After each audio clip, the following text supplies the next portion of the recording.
रामचंद्र कह गए सिया से ऐसा कलयुग आएगा, हंस चुगेगा दाना दुनका कौवा मोती खाएगा। ये चेतावनी हम काफी सालों से सुनते चले आ रहे हैं, लेकिन अब वो कलयुग पधार चुका है। इसका सबसे बड़ा जीता जागता उदाहरण है हमारी बॉलीवुड फिल्म इंडस्ट्री, जिसमें कुछ टैलेंटेड हंस बेचारे बेरोजगारी की मार झेल रहे हैं, तो दूसरी तरफ नेपोटिज्म के कौवे 3 में से 2 फिल्में चुप के सुपरस्टार की जिंदगी जी रहे हैं। क्या सोच रहे हैं? तो फिर करना क्या है? इस अन्याय को खत्म करने का एक रास्ता जरूर है, लेकिन इरादे बिल्कुल मजबूत रखिएगा, क्योंकि इस ताबड़तोड़ जंग के बाद आपकी आखिरी मंजिल किसी महंगे हॉस्पिटल का बिस्तर हो सकता है। हेलो फ्रेंड्स, मैं हूं रिक्शा। वेलकम टू फिल्मी रिव्यू ऑफ खाली पीली। फिल्म को कहां देखना है, कैसे देखना है, क्यों देखना है, ये सब बताने का कोई फायदा तो है नहीं, क्योंकि मैं आप सबकी रग रग से वाकिफ हूं और अच्छे से समझती हूं कि फिल्म देखने में आपकी कोई दिलचस्पी नहीं है। इसीलिए डायरेक्ट उस सवाल की तरफ बढ़ती हूँ जिसका जवाब ढूंढने के लिए आपने इस वीडियो पर क्लिक किया है। फिल्म क्यों नहीं देखनी है? एक लाइन में जवाब दूं तो फिल्म की रेटिंग है 5 में से -5 स्टार्स। अब यह अद्भुत कारनामा हुआ कैसे, वो कम शब्दों में पूरी डिटेल के साथ कान लगाकर ध्यान से सुनिए। देखो, जब आप किसी फिल्म को देखने जाते हो तो मन में एक सवाल सबसे पहले आता है, इसकी कहानी क्या होगी। लेकिन कभी ऐसी फिल्म देखी है जिसकी कोई कहानी ही ना हो? ऐसा लगता है जैसे डायरेक्टर साहब बचपन से एक फिल्म बनाने का सपना देख रहे थे और जैसे ही इस बार वो घर से कैमरा की फुल बैटरी चार्ज करके गली मोहल्ले में टहलने निकले, रास्ते में उनसे 2 जिद्दी बच्चे टकरा गए जिनको टीवी पे आने का शौक था। तो बस नेक काम में देरी कैसी, डायरेक्टर साहब ने आओ देखा ना ताओ, कैमरा पे सामने जो आया उसको रिकॉर्ड करके अपने बचपन का सपना और बच्चों की जिद दोनों पूरे करके एक तीर से 2 निशाने मार दिए। लेकिन ये तीर सीधा मेरे और आपके दिमाग के बीचों बीच आकर घुस गया है। देखो, 2 घंटे की फिल्म है जिसको आप 4 हिस्सों में बांट सकते हो। पहला 1 घंटा हीरो हीरोइन बेचारे टैक्सी के अंदर बंद होकर सड़क पे बेफालतू की रेस लगा रहे हैं,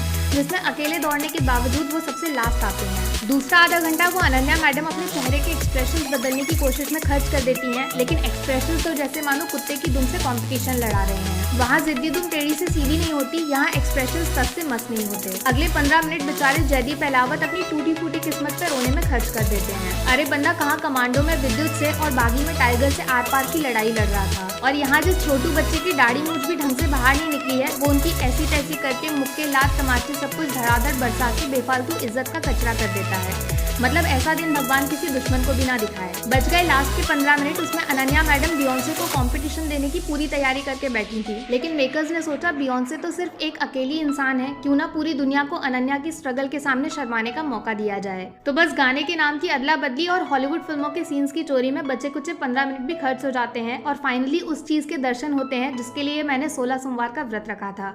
हैप्पी एंडिंग। ये सब कुछ एक तरफ, लेकिन फिल्म देखने के बाद अनन्या के लिए मेरे दिल में इज्जत काफी गुना बढ़ गई है। अरे बंदी को एक्टिंग नहीं आती कोई बात नहीं, मुझे भी नहीं आती, उसमें कौन सी बड़ी बात है। बाकी एक्स्ट्रा टैलेंट जो इस बार स्क्रीन पे बाहर निकल के आया है, उसके बाद तो मैं पांडे साहिबा की दीवानी बन गई हूँ। मैडम मस्त हवा में उड़ते हुए आंख बंद करके गुलेल से गुन्नों की आंखें फोड़ देती हैं, चलती हुई बस के पीछे सीढ़ी पे छलांग मार के छत पे मस्त बिस्तर सजा के नींद के मजे लेती हैं। और लास्ट वाला मेरा फेवरेट है, हिंदी अंग्रेजी छोड़िए, मैडम ने एक नई भाषा की खोज कर ली है जिसका नामकरण मेरे हिसाब से आबरा का डाबरा होना चाहिए। मतलब अनन्या मैडम सिर्फ एक्टर नहीं बल्कि खोजकर्ता बन गई है, जिसके लिए उनका नाम सीधा Guinness book of world record में जाने वाला है। तो यार, कम शब्दों में बोलूं तो खाली पीली ठीक अपने नाम की तरह कहानी और एक्टिंग में एकदम खाली है। रही बात पीली की, तो फिल्म को देखकर अपने चेहरे को एक बार आईने में देख लीजिएगा, लाल पीला सा धुआं निकलता हुआ ये गुब्बारा नजर आ जाएगा। और हाँ, इस बीमारी का इलाज क्या है तो जवाब देंगे खुद सलमान भाई। दरअसल गलती सबसे हो जाती है जैसे मुझसे हो गई है। अब करना यह है कि आप 3 लोगों को बताइए कि इस बीमारी से दूर रहें। वो 3 बाकी 3 को बताएंगे। जैसे सलमान भाई ने जय हो में आंदोलन शुरू किया था, ठीक उसी रास्ते पे चल पड़िए। रही बात -5 सितारों की, तो उसका भी हिसाब किताब पूरी डिटेल में आपको समझा देती हूँ।